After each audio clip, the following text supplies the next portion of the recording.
Aitäh, hea istungi juhataja! Lugupeetud Riigikogu liikmed! Tänane kolmas lugemine välismaalaste seaduse muutmise seadusega, mis on sellise huvitava sulgudes pealkirjaga tööjõupuuduse tegevusalade erisus, on ikka päris konkreetselt toru avamine kõikidele, kes tahavad Eestisse tulla kolmandatest riikidest madala palgaga tööle. Ja selle eelnõuga, ehkki idee võib olla üllas ja ettevõtjad tahaksid soodsama palgatasemega töötajaid, siis tegelikult see pärsib ka innovatsiooni. Kui me toome väljaspoolt madalapalgalisi, siis sellega kaob perspektiiv, kaob innovatsioon ettevõtjatel ja sellega Eesti inimestel kaob samamoodi võimalus saada Eestis tööd. Nüüd jutt sellest, et 80% keskmisest Statistikaameti keskmisest palgast annab võimaluse tuua kolmandast riikidest juurde, kui sellist palka makstakse, siis see 80% on tagasivaatavalt ehk siis eelmise aasta põhiselt. Aga sisse toome me ju etteulatuvalt. Nagu siin on kaks asja või mitmed asjad on nagu segamini läinud ja kui nüüd ettevaatavalt meil peaks asjad paremini minema ja majandus paremini minema, siis majanduskasvu tingimustes me saame tuua kuni 0,2%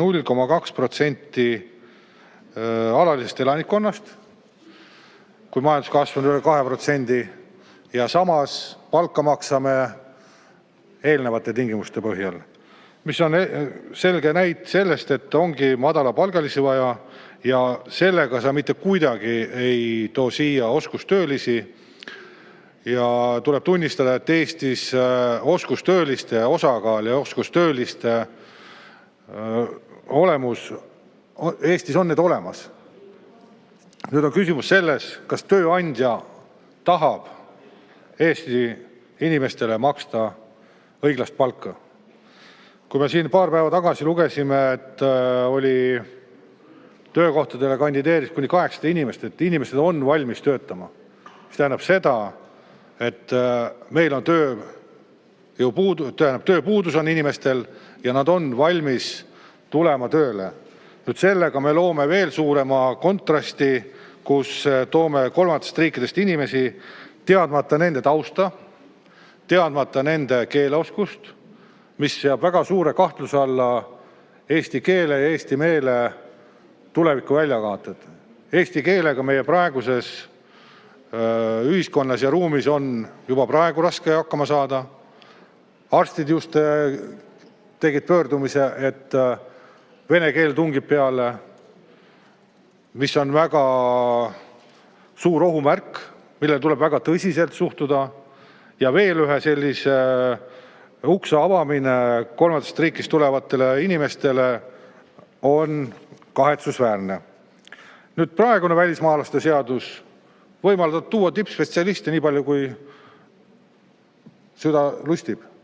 Pane 1,5-kordne palk ja nad saavad Eestis töötada tippspetsialistidena ja kui tippspetsialist on oskustööline, siis saab täpselt samamoodi tema seda teha. Nüüd see loetelu, mis siia tuuakse, see kinnitatakse 5 aastaks. Selle loeteluga sinna alla võid panna ükskõik mida. Seal on ainult kahekohalise koodi järgi tuleb loetelu kinnitada ja selle kahekohalise koodi taha võid panna maailma ühest otsast kuni teise otsani.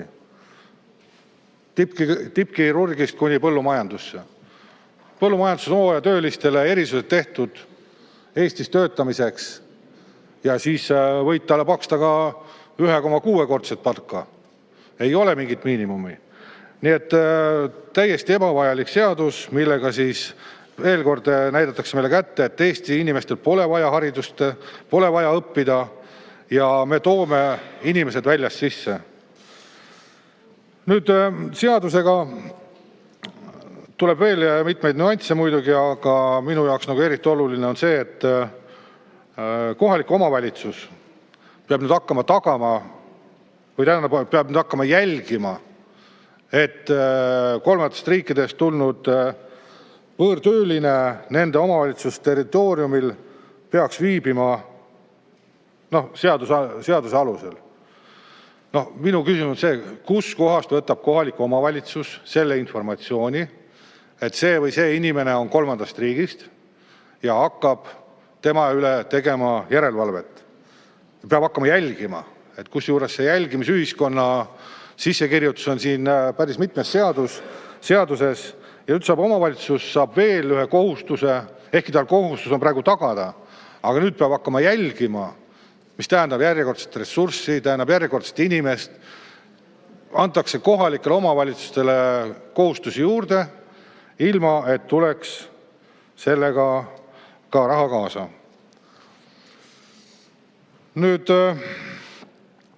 ja kõiki need eelnevad kõned, nii tänane kõne kui ka teise lugemise kõned ja esimese lugemise kõned, et me oleme olnud algusest peale selle vastu, et sellist seadust Eestis vaja ei ole, et avada veel kord sisserändekanalid Eestisse ja mis iganes toidutoojaid või taksojuhte siia juurde tuleks, et sellepärast ka Eesti Konservatiivse Rahvaerakonna fraktsioon antud seaduseelnõu ei toeta. Aitäh!